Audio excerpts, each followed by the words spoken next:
हाँ जी। भुलाए दिया तुम हमको।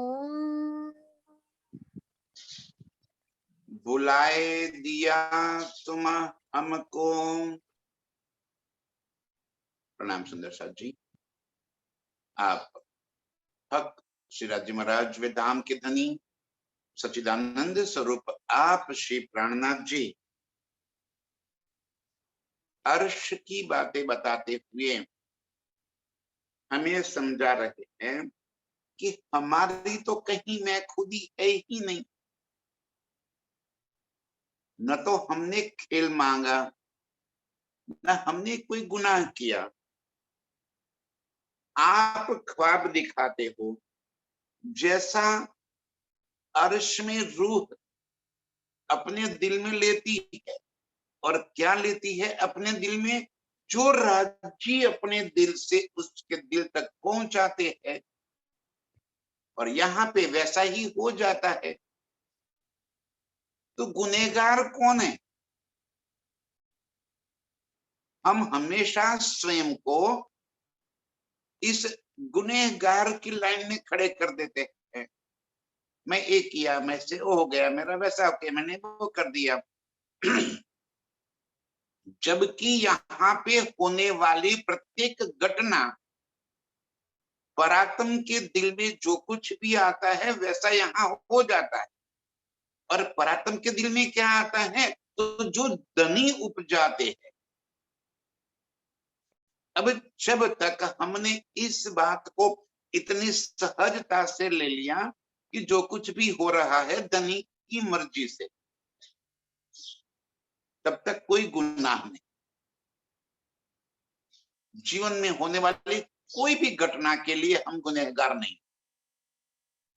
पर आत्म जैसा ही मैं बताया था कि जैसे आप सोए हो, आप परामोशी में हो, निंद्रा में हो, और आपका एक तन, जिसे सूक्ष्म तन कहते हैं, मन का स्वरूप कहते हैं, वो कहीं और जा रहा है। वो बम्बई पहुंच गया, जबकि आप तो अपने घर पे, अपने गांव में, अपने बेडरूम में, अपने बेड के ऊपर सोई हुई हो, और आपका एक अलग स्वरूप मुंबई में बन गया।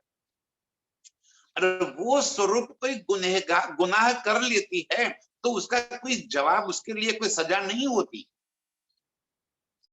तो गुनहगार कैसे बनेगा?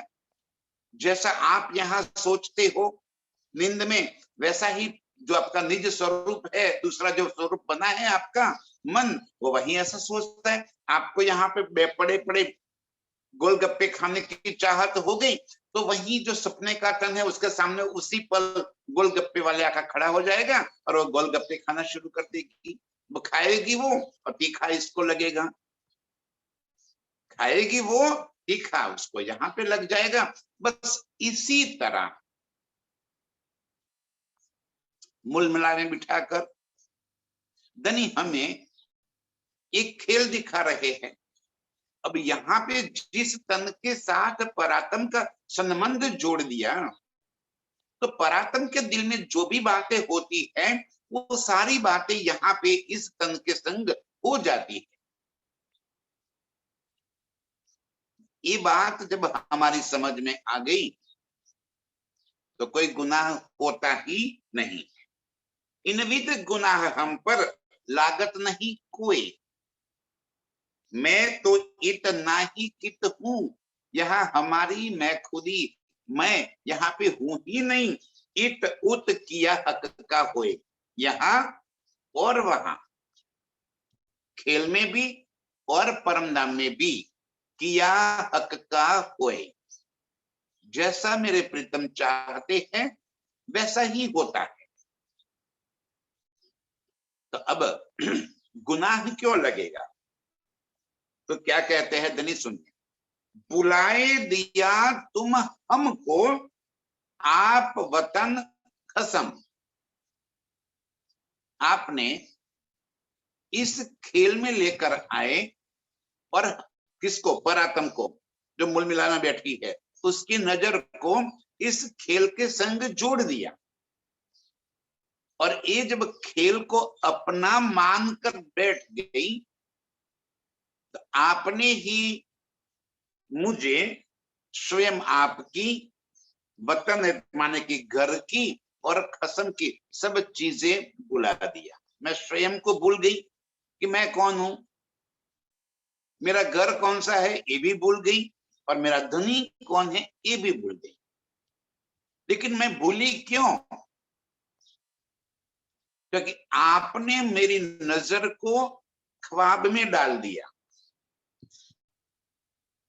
मूल मिला में बैठकर मैं तो आपके सामने देख रही थी, मैं तो आपके सिवा कुछ और देखना चाहती ही नहीं हूं। लेकिन आपने बीच में खामोशी का पर्दा डाल दिया और एक खेल उस पर्दे के ऊपर दिखा दिया, और मैं इस खेल के अंदर उलझ गई, और वो भी आपने उलझाया। और ऐसा आपने मुझे भुला दिया कि मैं स्वयं को भूल गई, अपने घर को, परमधाम को भूल गई, अपने प्रियतम को भूल गई। सामने बैठे हैं फिर भी मैं आपको देख नहीं पा रही। ऐसे आपने मुझे यहाँ पे भुला दिया, उलझा दिया। स्वाभाविक है कि जब नजर खेल की तरफ पड़ेगी, जब खेल को देखेंगे, तो अर्श में हम अपने निज स्वरूप को, अपने प्रियतम को नहीं देख पाएंगे। यहाँ भी यदि जैसे कि ये जूम में आप सब सामने मोबाइल में लेकर बैठ गए हो, और इसी समय आपको यदि कोई काम याद आ जाए और आप चाहे सामने बैठे बैठे ही नजर, आपके दिमाग वहीं पे चला गया, तो आप प्रेजेंट में नहीं रहोगी। आप जो बात यहाँ सुनाई बोली जा रही है वो आपको सुनाई नहीं देगी। यहाँ पे जो घटनाएं घटित होगी वो आपको समझ में नहीं आएगी। यहाँ होते हुए भी आप यहाँ नहीं हैं, कहीं और चली गई है। ये हालत हमारी हो गई। मूल मिलावे में बैठे हुए भी हमारी नजर धनी ने इस खेल और खेल के इस तन के संग जोड़ दिया, और जिसकी वजह से हम इस खेल के अंदर ऐसे उलझ गए कि अब हमें ये सुध न रही कि मैं कौन हूं, कहां से आई हूं, मेरा धनी कौन है, और कैसे मैं उसको पा सकूं।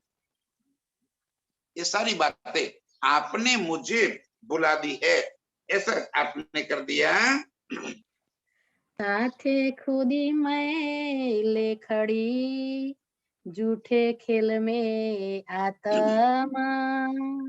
जैसे आपने इस वजूद तन के संग परात्म को जोड़ दिया, तो जो आत्म इस तन के संग जुड़ गई, इसने इस वजूद तन की मैं खुदी ले ली। क्योंकि इस वजूद तन के दिल में जो भी बात उपजती है वो सारी बातें परात्म के दिल में पहुंचती है। इस कारीगरी राज्य ने हमें इस खेल को दिखाने के लिए की। देखो भाई, स्वाभाविक बात है कि जब तक हम इस खेल को मैं खुद ही लेकर, इस तन को मैं खुद ही लेकर जब तक उसमें डूब नहीं जाएंगे, एक खेल को हम देख नहीं पाएंगे। दो काम एक साथ कभी नहीं हो सकता। हम खेल को भी देखें और अर्श को भी देखें, दो काम कभी एक साथ नहीं हो सकता। माया और ब्रह्म दोनों कभी साथ साथ नहीं रह सकती। जहां माया वहां ब्रह्म नहीं, जहां ब्रह्म वहां माया नहीं। ये तो कारीगरी कर दी राज्य ने कि खेल को अपने दिल में ले लिया और हमें खेल के संग जोड़ दिया। अब हालत क्या हो गई हमारी? ताथे खुदी मैं ले खड़ी। जैसे जो परात्म की नजर मेरे तन के संग जुड़कर इस खेल की मौज ले रही है। ध्यान से मैं बोल रहा हूं यहाँ पे, और इसी बात को जो सुन रहे हैं, बोल रहा हूं, ये सारी बातों को धनी ने अपने दिल में ले लिया। एक खेल लाइव हो रहा है। कहां पे? राज्य के दिल में। हम यहाँ पे बोल रहे हैं, लेकिन लाइव कहाँ हो रहा है? परमधाम मूल मिलावे में। और वहां जो परात्म देख रही है वो अपने आप को जयंती समझ रही है। ध्यान से मेरी बात को समझिए सुंदर साथ जी। ये जो मैं यहाँ पे बोल रहा हूं आप सुन रहे हो, और सारा जो कायनात यहाँ पे देख रही है, इस सारे कार्यक्रम को, सारे बातों को राज जी ने लाइव कर लिया अपने दिल में, मूल मिलावे में। तो मैं कहाँ दिख रहा हूं? मूल मिलावे में। इसीलिए कहा दो तन तले कदम के। ये झूठ भी राज जी के दिल में पहुंच गया और वास्तव तो है ही वहां पे।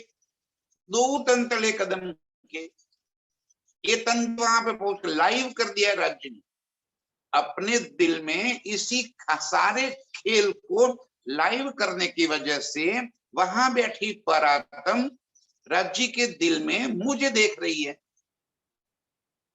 अब एक कारीगरी राज्य ने ऐसी कर दी राज्य ने कि परात्म का और ये दिल को एक कर दिया। जैसे हम किसी सीरियल में, किसी शो में अपने आप को उस नाटक कर रहे पात्र के साथ ऐसे जोड़ देते हैं कि वो हंसे तो हम हंसे, वो रोवे तो हम रोवे। इसी तरह इस तन के पात्र के संग परात्म के चित्त को जोड़ दिया। अब यहाँ पे मेरे तन में तो, मेरे दिल में तो मैं खुद ही मेरी है ना। इस मैं कौन? मैं जयंती। यहाँ पे आप सबके सभी की बात है, सभी के दिल में मैं खुद ही किस चीज की है? इस वजुद तन की, कि मैं जयंती हूं, मैं फला हूं, मैं वैसा हूं, मैं वैसा हूं, मैं रूपवान हूं, मैं बलवान हूं, मैं गर्ववान हूं, मैं बुद्धिवान हूं, मैं धनवान हूं। कई प्रकार की मैं खुदी लेकर हम यहाँ पे बैठ गए हैं, और उसी मैं खुदी को परात्म ने धारण कर ली है। वो कहां से गुनहगार बन गई? आपने तो लाइव करके दिखा दिया, डेमो करके आपने तो जोड़ दिया हमारे संग। तो हम कहां से गुनहगार हो गए कि परात्म कैसे गुनहगार हो गई? आपकी वजह से एक खेल हुआ। हम तो कुछ नहीं किया। लाइव करने का क्या हमारी हैसियत थी कि हम इस खेल को मूल मिलाए में लाइव कर देते? वो आपकी हैसियत थी, आपने कर दिया। और फिर भी हम इस लाइव प्रोग्राम को भी नहीं देखते, लेकिन आपने हिकमत कर दी, कारीगरी कर दी और हमारी नजर को इसमें जोड़ दिया। ये भी आपके कर दिया, तो गुनहगार हम कैसे हो गए? अब उसी बात को यहां अपने जीवन में समझ लीजिए। जैसे परात्म ने जयंती की मैं खुद ही ले ली, अब उसको जगानी है, तो राजी यहाँ पे आ गए खेल में। खेल में आकर इस वजुद तन को कहने लगे कि तू जयंती नहीं है, तू ब्रह्म सृष्टि है, तू परमधाम की आत्म है, तू मेरी अंगना है, तू परमधाम से आई है। देख, याद कर अपने आप को, अपने घर को याद कर। और इन बातों से अब मेरे भीतर इस जयंती की मैं समाप्त हो गई और परात्म की मैं आ गई। तब जाके परात्म जागृत। अब गुनाह इतना ही है कि एक इलम से मुझे हुज्जत मिल गई, दावा ले लिया, और उसके बावजूद यदि मैं इस जयंती की मैं खुदी में डूबी हुई हूं, अपने इस नासुत की मैं खुदी में डूबी हुई हूं, तब मैं गुनहगार हूं। अक्ल दे दी, उसके बाद भी यदि गलती करे, राज्य ने आगे किरंतन में कह दिया ना कि कोई अंधा है, यदि वो किसी दीवार से टकरा जाए और उसका सर फूट जाए तो उसमें कोई गुनाह नहीं है। लेकिन यदि कोई देखता है, आंखें है, और फिर भी वो कहीं भटक जाए और सर फोड़ दे, तो वो गुनहगार है। दीवार गुनहगार नहीं है, दीवार तो अपनी जगह है ही। फिर तू क्यों टकराई?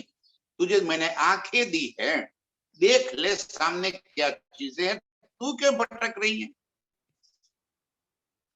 धनी ने आंखें दे दी। ये इलम क्या है? आंखें ही तो है। ये प्रकाश कर दिया, तारतम दे दिया, अज्ञानता से ज्ञान की तरफ हमारी नजरें को खोल दिया। और इतना समझने के बाद भी यदि मैं खुद ही में डूबी रहूं, आहा, ये चर्चा तो मैं करती हूँ, शाबाश। तू कहां से बोलने लगेगी भाई? अर्श की बातें तुझे कहां से पता चलेगी?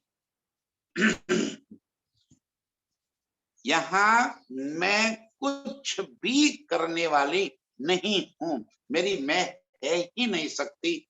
धनी जी जो करवाते हैं वो होता है, ये मैं खुद ही आवे, तब आत्म जागृत हो जाती। ये बात धनी जी यहाँ पे समझाते हुए कह रहे हैं, बुलाए दिया तुम हमको आप वतन कसम। आपने यहाँ पे स्वयं मुझे, अपने परमधाम को और स्वयं आपको ये बुलाए दिए, साथे खुद ही मैं ले खड़ी।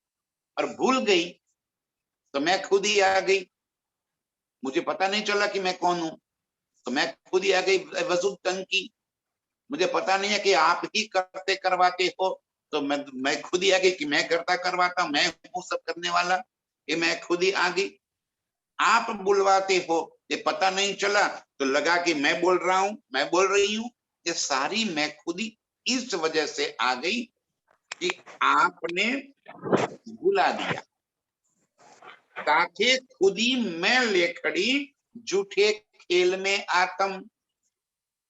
जो परात्म की नजर इस वजूद तन के साथ जुड़ गई, उसे आत्म कह दिया, और आत्म इस वजूद तन की मैं खुदी में डूब गई।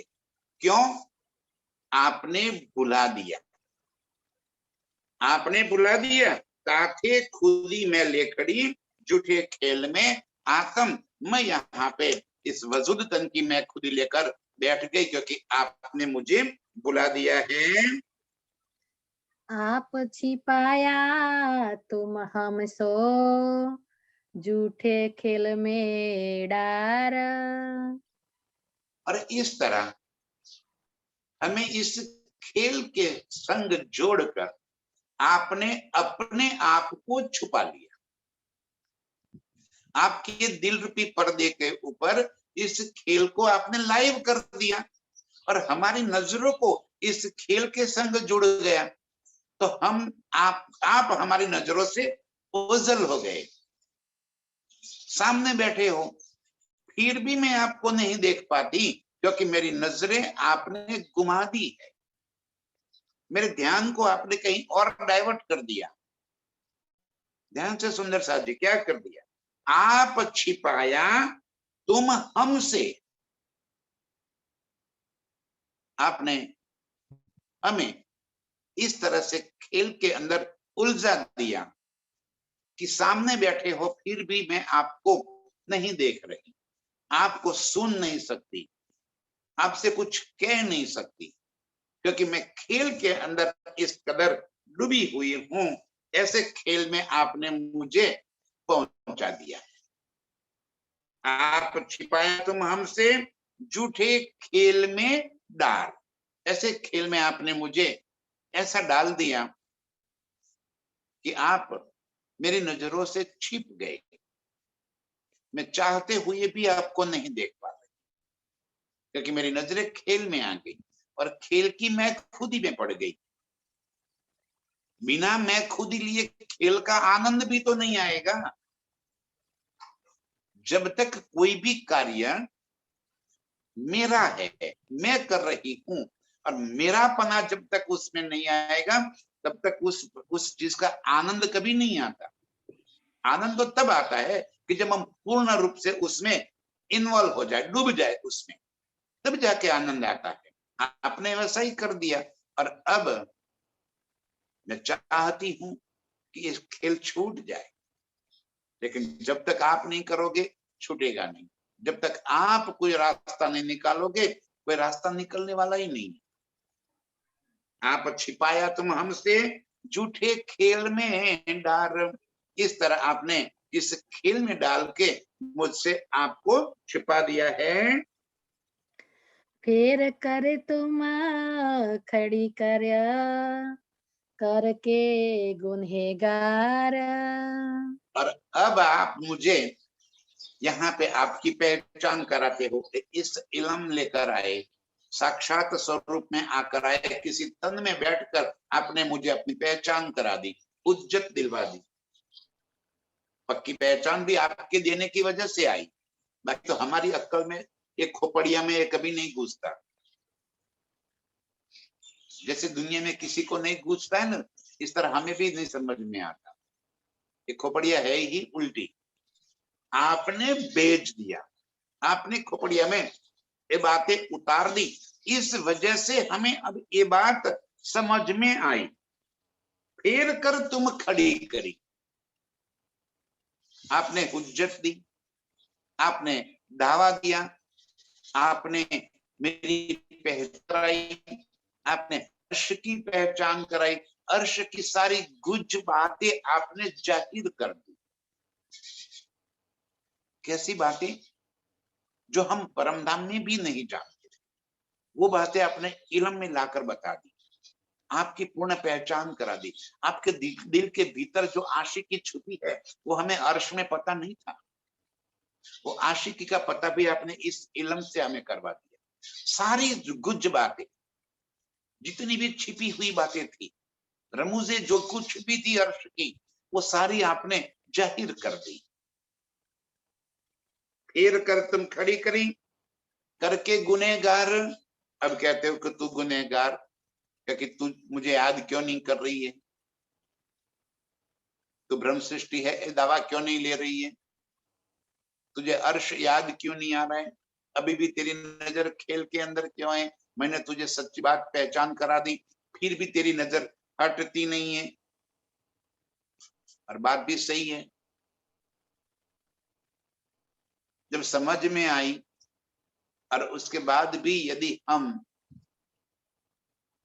ऐसा मूर्खपना करें तो गुनहगार तो कहलाएंगे ही कहलाएंगे।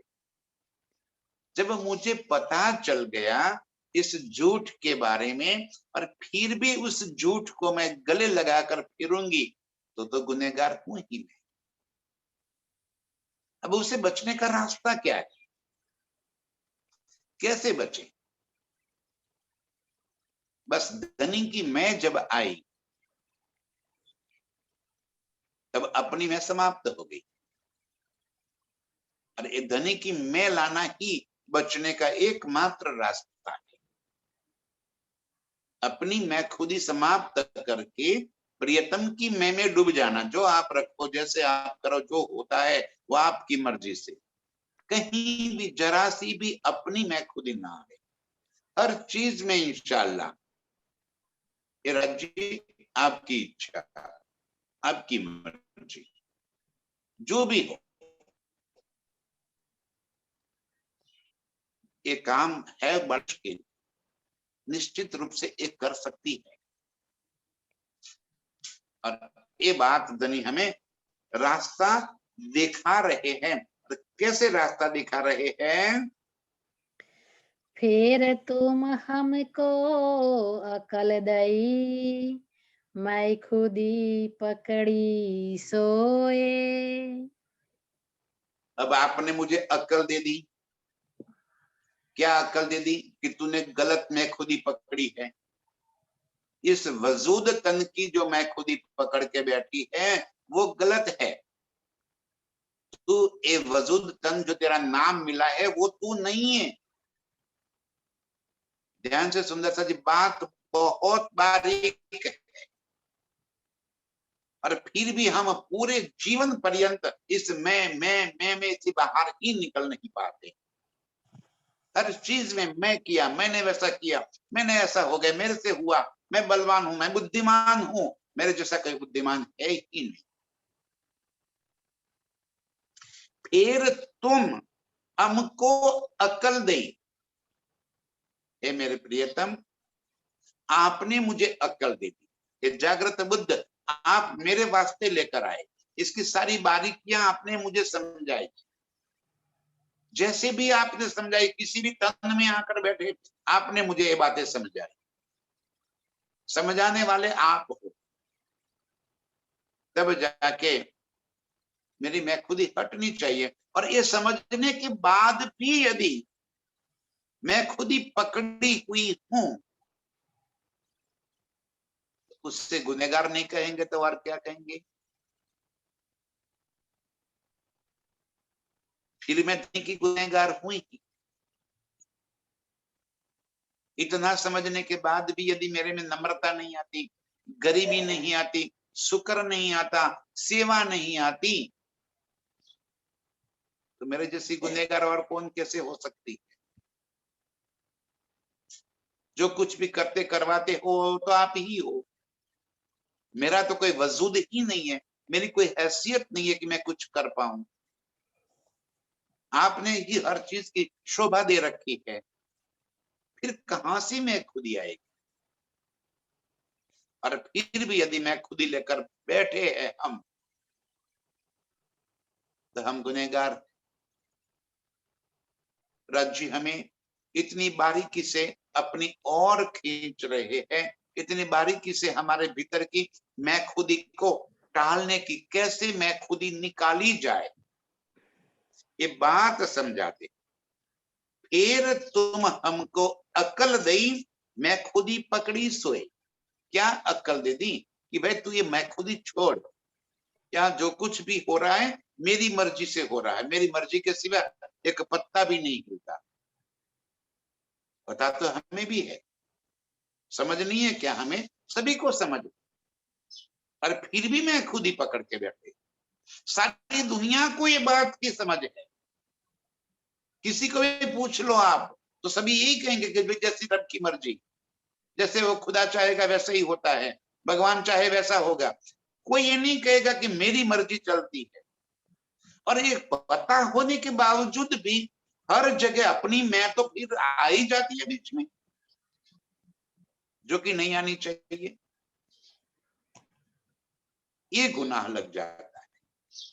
समझ होने के बाद भी जब हम गलत करते हैं, फिर तुम हमको अक्ल दे, मैं खुद ही पकड़ी सोए, उसके बाद भी मैं खुद ही पकड़ कर बैठी हूं। जो जैसी करेगा तैसी पावेगा सोए। बस सीधा हिसाब राज्य कर रहे हैं, जो जैसे करेगा तैसी पावेगा सोए। मैं खुद ही पकड़ कर बैठी हो तो वो पाएगी, मैं खुद ही निकाल कर बैठी हो तो वो पाएगी। हम क्यों फिक्र करें? राज्य कहते मेरा कोई बस का रोग नहीं है, मैंने तुझे हर चीज समझा। हाँ, जब तक सुती नींद में तब लगना ही दोष, जब जागी हक इल्म में तब सिर अफसोस। जब तक पता नहीं था तब तक ठीक है, मैं खुद ही लेकर बैठी थी। जब तक पता नहीं था तब संसार के सारे अवगुण मेरे भीतर भर कर बैठी थी। जब जागी हक इल्म में, अब आपने अपने इल्म से मुझे ये सारी बातें समझा दी और फिर भी मैं न मानूं तो अब अफसोस, उसका फल मुझे भुगत नहीं होगा, तब मैं गुनहगार, तब मुझे शर्मिंदगी महसूस होगी। ध्यान से क्या कर, राज्य कहते समझा या समझे नहीं, माने ना कोई बात, इतना समझाता हूं न समझे, कोई बात सुनती ही नहीं है, तो करूं क्या? जो जैसी करेगा वैसे भरेगा। चार्जर, जो जैसी करेगा वैसी पाएगा सोए, वैसा ही फल उसको मिलेगा। अब कोई उसमें कुछ भी नहीं कर सकता। राज्य कहते मैं भी उसमें कुछ नहीं कर सकता, मैंने तो सारी बातें तुमको समझा दी, सारा इल्म दे दिया, सारी बात मैंने तुम्हारे सामने जाहिर कर दी, और फिर भी न मानो तो मत मानो। जो जैसी करेगा तैसी पावेगा सोए, और इसी वजह से तो खेल अटक रहा। ये खेल अटका ही इस वास्ते, वरना तो कब से समाप्त हो गया होता, उसी समय समाप्त हो गया होता, आज तक खींचने की आवश्यकता ही ना पड़ती। अटक रहा साथ आधा, ये जो हम और आप एक अटक रहे हैं ना, इस वास्ते खेल को और लंबा खींचना पड़ रहा है। ये रात इस वास्ते खींची कि हमने अपनी मैखुदी अभी भी टाली नहीं। सोचिए सुंदर साथ जी, जब से हम आत्म रूप से इस खेल के अंदर आए हैं, ये तन तब से तो नहीं है ना, ये तो 50-60 साल का तन है, क्योंकि खेल में तो हम 450 साल से है यहाँ पे, और 450 साल से हमने कई तन धारण किए, ये कोई पहला तन नहीं है। और जितनी बार हमने तन धारण किए, वो हर बार राज्य हमें मिलेगा, वो हमसे कभी दूर है ही नहीं। जितनी बार हमने तन धारण किया, इतनी बार वो हमें मिले, हर बार हमें समझ आया, हर बार हमें इस इल्म से दिया, कोई ना कोई स्वरूप धारण करके हमारे बीच में आए। और इतना समझ आने के बावजूद हमारी अक्ल में ये बात नहीं आई, तो कहते चलो ठीक है, कोई बात नहीं, एक तन और धारण कर लो। यूं करते करते करते इतने साल हो गए, एक खेल लंबा ही चलता गया, लंबा ही चलता गया, और आज भी भाई फिर भी मैं खुद अभी छूटती नहीं है। क्या करना है, कैसे छूटेगा हमें यहां से? कुछ समझिए, जो जैसी करेगा तैसी पाएगा सोए। इसी तरह खेल में धनी हमें और अधिक बार यहाँ पे डाले खड़े। ये हमारी वांटे हमारे लिए शर्मिंदगी है, ये अफसोस की बात है कि इतना समझाने के बाद भी हम अपनी मैं खुदी को नहीं छोड़ पाए, और मैं खुदी पकड़ कर ही खड़े हैं। आप भी भेष बदल के आए, अपना दिया इल्म। आप भी वेश बदल के आए, अपना दिया इल्म।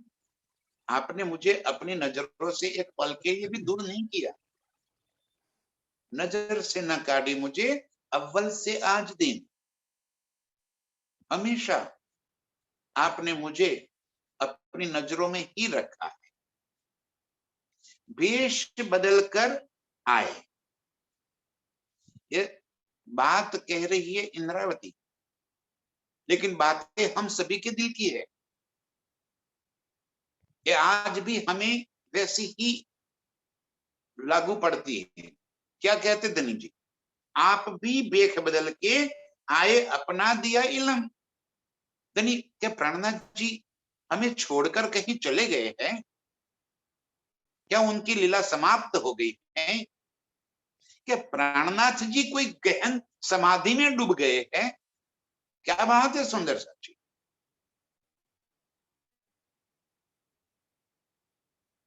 वो तो हमारे बीच में ही है। हम उनको किसी तन के रूप में न देखें।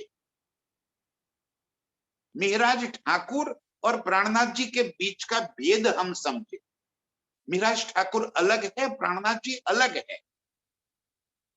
उस तन से उन्होंने लीला कर दी। हम तन में उलझ जाएंगे तो प्राणनाथ जी की पहचान कभी नहीं कर पाएंगे।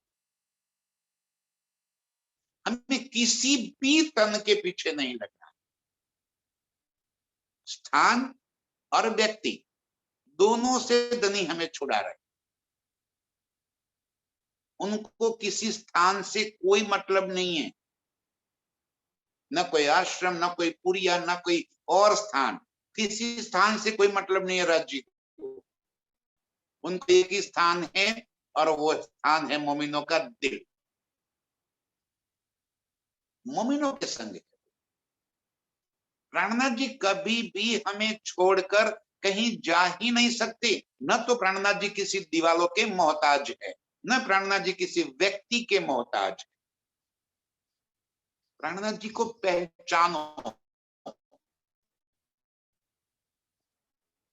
क्या आपण हजू नहीं ओळख्या, जुओ विचारी मन। हजू नहीं ओळख्या, कब पहचानेंगे? आप भी बेख बदल के आए अपना दिया इलम। इस खेल में आपने बार बार, एक बार नहीं कई बार बेख बदल के, कोई अर्श का मूल स्वरूप का वो तन तो यहाँ थोड़ी आने वाला है, वो नूरी स्वरूप यहाँ थोड़ी आने वाला है। बेख बदल के मानव तन धारण करके आप हमारे बीच में आए अपना दिया इलम, और आकर आपकी पहचान करा रहे। ये आपका आपका मौज है, आपकी लीला है कि कौन से तन के माध्यम से आप क्या क्या बात कहलवा देना चाहते हो, वो आपकी मर्जी है। अरे किसको किसके तन से कोई बात मिल जाती है वो राज्य जाने, वो आपकी मर्जी है। लेकिन आपकी लीला समाप्त नहीं हुई। आप आज भी हमारे बीच में, आप भी बेख बदल के आए अपना दिया इलम, आए और आपके अर्श की सारी बातें, आपके दिल की बातें, खेल की बातें, खेल से कैसे बाहर निकल जाए ये बातें, इस पूरी वाणी है क्या? अर्श तक पहुंचाने की सीढ़ी है, मार्ग है, रास्ता है, पथदर्शक है हमें, कि हमें इसे यहां से अर्श से अर्श तक कैसे पहुंचा जाए। सारी बातें, कोई बात छिपी नहीं, वो सारी बातें आपने हमको यहाँ पे इल्म दे दिया, एक ज्ञान आपने दे दिया, ये पहचान करा दी आपने कि जिससे मुझे आपकी समझ आ जाए, मेरी मैं समाप्त हो जाए, आपकी मैं आ जाए। आपने बेख बदल कराए तो मैं तो पहचान ना सकी। देखो आज भी नहीं पहचान पा रहे हम, व्यक्ति के गुण दोषों में पड़ जाते हैं हम, आज भी नहीं पहचान पा रहे। किसी भी कभी भी किसी व्यक्तियों के पीछे, किसी स्थान के विषय, कहीं किसी के पीछे मत भागो। एक मेरे प्रियतम को पकड़कर उनकी बात को पकड़े, उनके पीछे भागो, ये करना है। कोई महाराज नहीं, कोई स्वामी नहीं, कोई आचार्य नहीं, कोई और नहीं, कोई कुछ नहीं, एक मेरे प्रियतम, उनको पकड़। मैं और अधिक में क्या कहूं, कहां से ये सब पदवी हमने यहाँ पे प्राप्त कर ली। मैं आचार्य हो गया, मैं विद्वान हो गया, मैं महात्मा हो गया। अरे आत्मा से भी कोई महात्मा हो जाता है क्या? है बातें सभी, कुछ तो सोचो। हम किन के पीछे भाग रहे? महात्मा, आचार्य, स्वामी जी, गुरु जी, प्रियतम के पीछे भागना है, प्राणनाथ जी को पकड़ना है। हम किसके पीछे भाग रहे? अरे उनको शोभा दे दी राज्य ने, तो आपने सर पे बिठा दिया। सर पे प्राणनाथ जी को बिठाना है, हम व्यक्तियों के पीछे भागने लग गए। दिल में परम धाम को बसाना है, हमने यहाँ के स्थानों को दिल में बसा लिया। क्या कर रहे हैं हम? ईट माटी चुना पत्थर से बनी हुई इन किसी स्थानों, किसी दीवारों में मेरे प्राणनाथ नहीं है। इतनी सारी स्पष्ट रूप से बातें मेरे दामदनी हमें बता रहे हैं। आप भी बेख बदल के आए अपना दिया इलम, बेख बदल कर आए और आपकी बिल्कुल साफ साफ आपने पहचान करा दी। सब बातें कही वतन की, पर पहचान न सके हम। हाय हाय सब बातें कही वतन की। कहां से बातें कर रहे हैं आप? घर की ही तो बातें बता रहे हैं, पर पहचान न सके हम आपको ना पहचान सके। क्यों? आंखों पे पर्दा पड़ गया। कौन सा पर्दा पड़ गया? इस वजूद का, इस दुनियादारी का, यहाँ की बड़ाई का। ये पर्दा ही हमें राज्य से दूर करता है। सब बातें कही वतन की, आपने हमें सारी बातें अर्श की कह दी, पर पहचान न सके हम, क्योंकि हमको वजूदों के पीछे पड़ गए, हम चक्करों में पड़ गए। फला महाराज, फला स्वामी, फलाना भाई बहुत अच्छी बातें करते, हम व्यक्ति, अरे वो किसी की बोलने की कोई हैसियत ही नहीं है। एक मेरे प्रियतम किसी न किसी तन में बैठकर एक काम करवा लेते हैं। हमें तनों के पीछे नहीं भागना, हमें प्रियतम के पीछे भागना है। सब बातें कही वतन की, उसी तन में बैठकर आपने हमें अर्श की सारी बातें बता दी, पर पहचान न सके हम आपको न पहचान सके। सरकार साहब एक बात कहते थे ना, जिन देखा मेरे वजूद को, वो रहा बीच ना सुत। जिन देखा मेरी रूह को, सो पहुंचा बीच लाहुत। जिसने तन को देखा वो यहीं पे रह गया, जिसने आत्म को देखा वो अर्श में पहुंच गया, वो मूल मिलाए में जागृत, अज्ञानता मिट गई, सारी ब्रह्मणाएं टूट गई। इससे और अधिक साफ बातें और क्या कह दे। सब बातें कही वतन की, पर पहचान न सके हम। इतना कुछ कहने के बावजूद भी हम प्राणनाथ जी को न पहचान सके, न उनकी लीला को समझ सके, और इस वास्ते हम यहाँ पे गोते खाते रहे हैं। इत भी गुनाह सिर पर हुआ, याद न आया असल। बस ये गुनाह, ये हमारे लिए बड़ी शर्मिंदगी की बात हो गई, बड़े अफसोस की बात हो गई कि इतनी अक्ल दे दी, इतनी कुछ बातें समझा दी, इतना साफ साफ कह के समझाए, और फिर भी मेरा नाला तो वहीं पे रहेगा। एक बात कहते थे, सरकार के गांव के बीच में बहुत बड़े सेठ का मकान था, और सेठ ने पहले माले पे एक बाथरूम बना रखा था, और उस बाथरूम का गंदा पानी रोड के ऊपर गिर रहा था।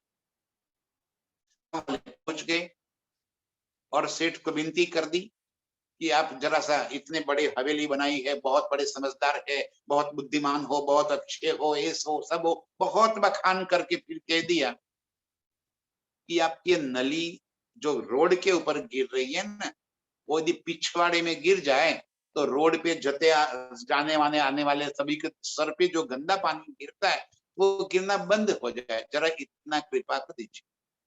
तो सेठ कहते कि भाई आपकी सारी बातें सही है, आपने जितना भी कहा मैं सर पे चढ़ाता हूँ, लेकिन मेरी नाली तो वहीं पे रहेगी।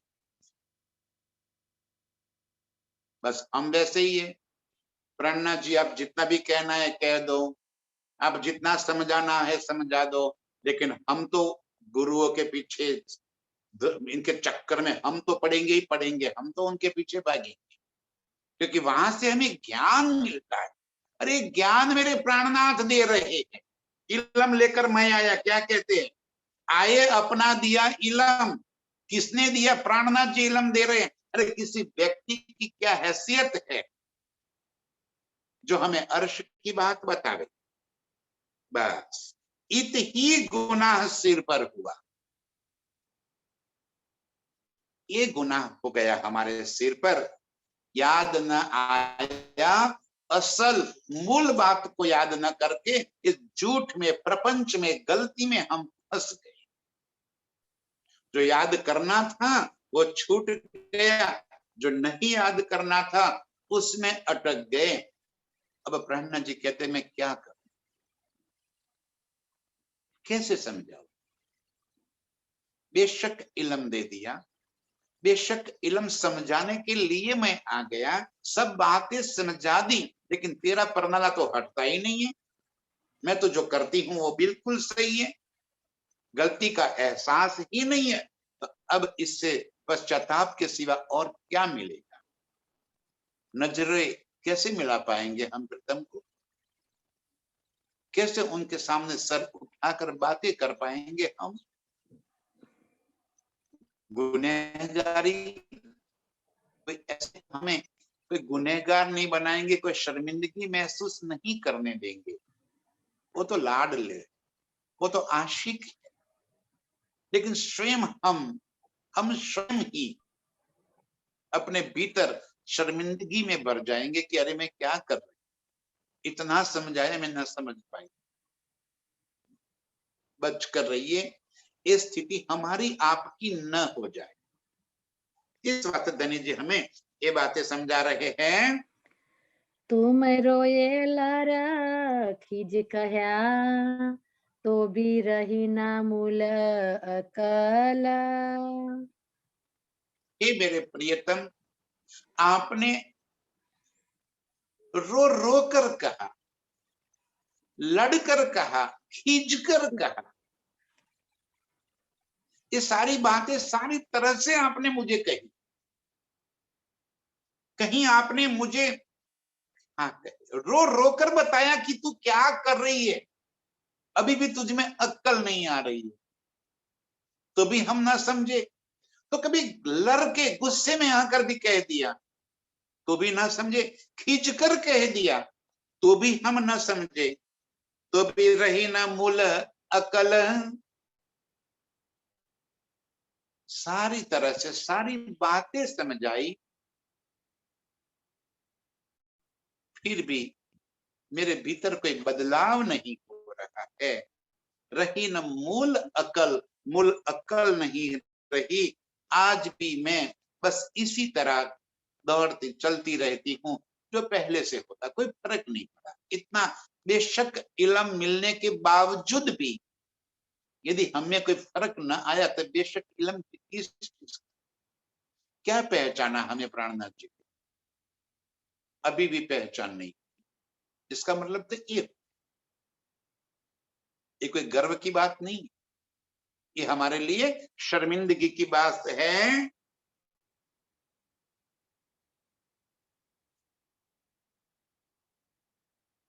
ये गुनाह अनेक बात का हुआ हमारे सिरा। यों इस तरह गुनाह अनेक बात का, ऐसे कई प्रकार के गुनाह हमारे सिर पर लग गए। क्या समझ आई या समझे नहीं, माने नहीं कोई बात। राज जी कह रहे कितना समझाया, फिर भी कोई बात समझने को तैयार ही नहीं। न कोई चितवन के बारे में समझना तैयार है, न कोई हर्ष की बातें समझने को तैयार।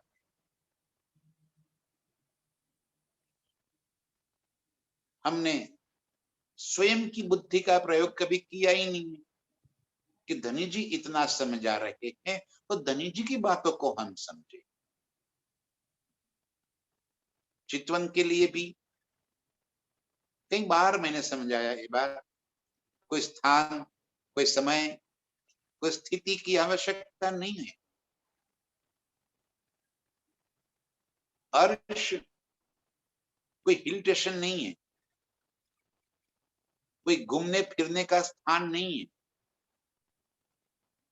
कि हम घूम फिर कर वापिस आ गए। अर्श मेरे प्रियतम से मिलने का स्थान, मेरी खिलवत है, मैं और मेरे प्रियतम है।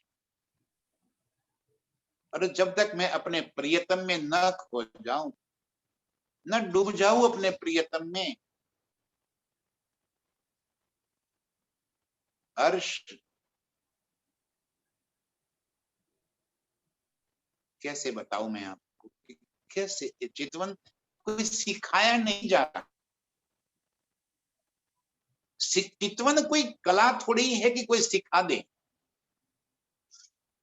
वो तो भीतर से अपनी प्रकट हो जाए। और सभी का चितवन एक समान थोड़ी होना है, ये तो स्वयं की यात्रा है, स्व यात्रा है। सभी अलग अलग यात्रा करेंगे। लेकिन इस यात्रा में मैं और मेरे प्रियतम दो है। प्रियतम का हाथ मेरे हाथ में है, बस और कुछ भी नहीं चाहिए। और प्रियतम के संग अर्श का अपार आनंद में ले रहे।